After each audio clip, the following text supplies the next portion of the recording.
As the Department of Government Efficiency continues to slash federal jobs, 5 workers here at the Cuyahoga Valley National Park were amongst the cut. Now, 19 News has learned that it was a planner, it was maintenance workers, but it was also an engineer, one of the people in charge of the upkeep of the sewer treatment at the park. Now, people in the community are worried about what's next. Jeff Richell is one of the park's 2 million visitors every year. He says the scenic trails of the Cuyahoga Valley National Park are a must. I enjoy mountain biking summer and winter, and there's probably some of the best mountain biking trail in Northeast Ohio. Not just the mountain biking trails, but the towpath, for example.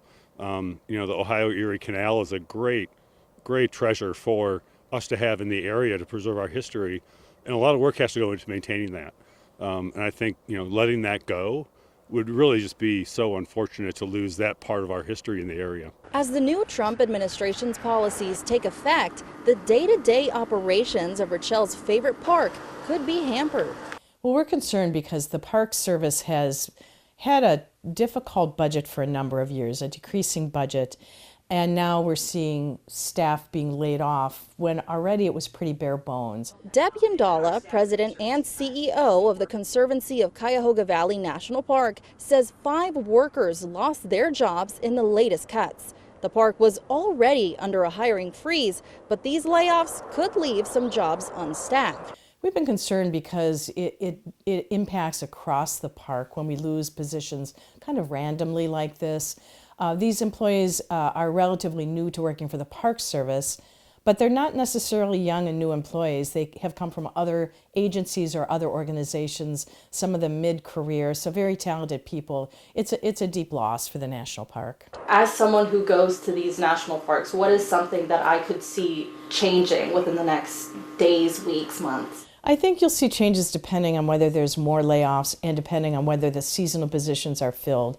If they're not filled, you're going to see buildings not as well maintained, grounds not as well maintained. A problem Deb says can be temporarily fixed with some help. I've been contacted by a number of people asking what they can do, and we really appreciate that the local citizens care about our national park.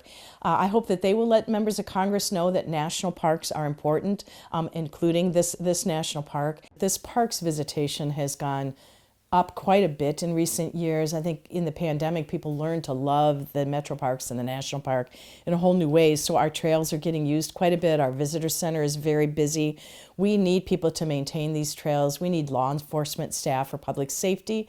We need park interpreters to help manage the crowds of people that we get during the summer season. Some of those are seasonal positions. So if seasonal positions aren't filled, that's really a problem for this national park. Yeah, I think the biggest challenge is going to be just what it takes to maintain the parks. People think it's just natural wilderness that takes care of itself, but it doesn't.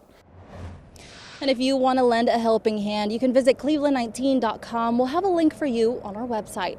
In Peninsula, Angie Rodriguez, 19 News.